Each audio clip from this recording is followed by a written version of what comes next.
Is jealousy an issue for you in your relationships? Well, if it is, then this is the video for you. I'm going to tell you a few essential do's and some don'ts so that jealousy doesn't ruin your relationships. I'm Natalie Baker. I'm a licensed psychotherapist and neurofeedback trainer. So jealousy is a couple of things. Number one is that it's the sense of insecurity. I don't have enough. My mind goes out and grabs on to something, somebody, a relationship that's happening that I don't think I have. So we have this sense, this habit of impoverishment. And they have what I need in order to feel full, in order to feel like I'm loved, to feel I'm secure. So number one is it's a feeling of lacking.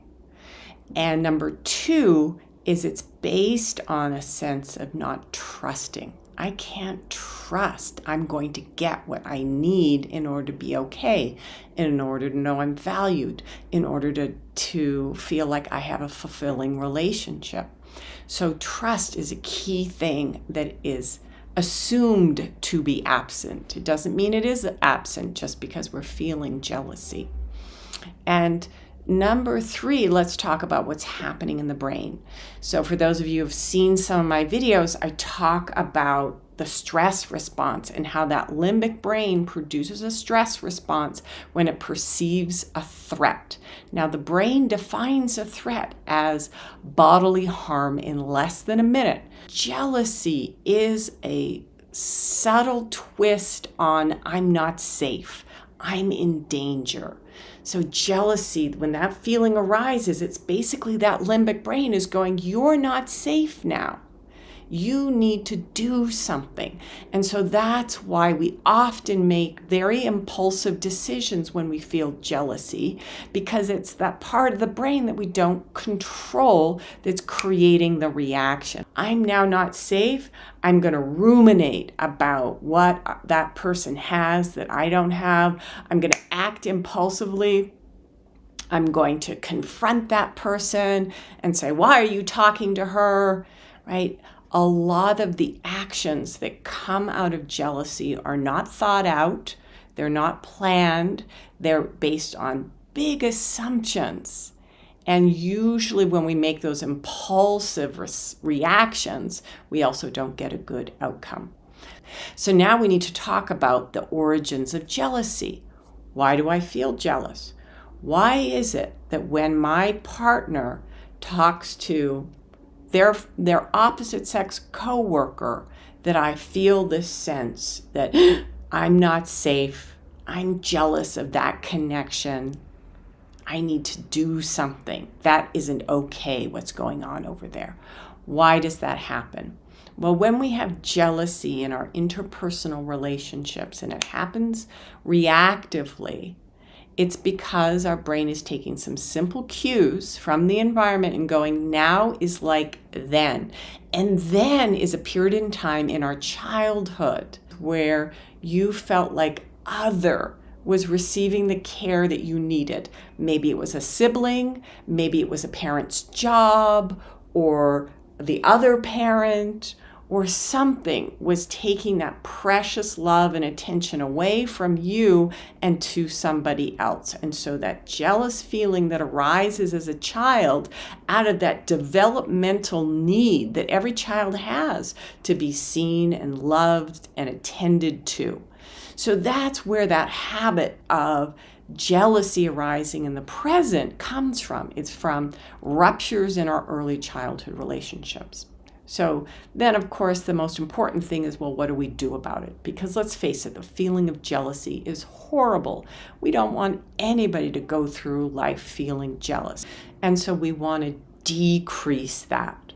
So one of the things is to really think about whether it's just in your own personal introspection or journaling, to think about, well, what cues my jealousy? Jealousy comes with a lot of assumptions about that other person's intention. I might see them on Instagram and we're jealous of them because we assume, right? We assume they have a beautiful life and no problems, and gosh, I don't have so many resources and I have so many problems, right? So we would challenge that assumption about that person. Why do I assume just because I have a picture of them enjoying sunny Florida that their life is perfect? Where did I get that from? So the other thing is to take stock based on our jealousy. What is it that we think we're lacking that we want more of? And at a thoughtful time to think through, well, how do I do that? Is it that I want more of my partner's attention? If that's the case, what are some ways that I can be proactive to make that happen? And what do I imagine I'm going to feel when I get those things, if they're physical things? Because often we associate an emotional filling up of feeling good about ourselves based on acquiring objects. And that's usually not the case. That maybe for a few seconds or a few minutes or a few days, we feel more fulfilled, but then that feeling goes away. And now to address the question of trust. So jealousy implies a lack of trust in relationship when it's interpersonal jealousy. So we need to first start out by assuming that just because we feel jealousy doesn't mean someone's done something to betray our trust. It means it's triggered that feeling of lacking within us. And so we have to understand, what is a trusting relationship?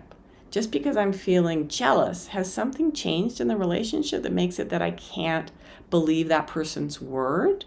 Can I talk to them and use I statements to clarify what it is? I was assuming that you wanted to spend more time with so-and-so than you did with me. Is that true? And then we have to value what they say more than what we assume the answer is. And that can be very tricky for us because we're not trusting. And so we want to overvalue our distrust and undervalue anything they say that would create a trusting bond again.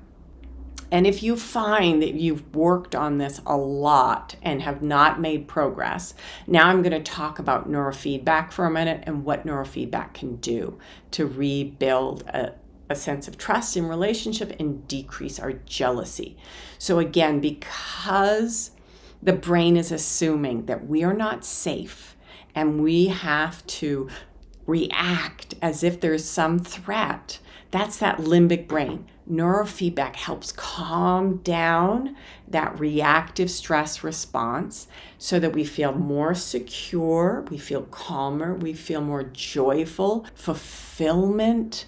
And that way, when the jealousy calms down, then we can implement more of our strategies for communication. But when our brain is in that reactive limbic mode, it's very hard for us to be able to be proactive and change our communication in our relationship. So it's very important, if you feel like jealousy is controlling your relationships and making you miserable, to think about adding neurofeedback as a support. I would recommend 2 months of 2 to 3 times a week brain training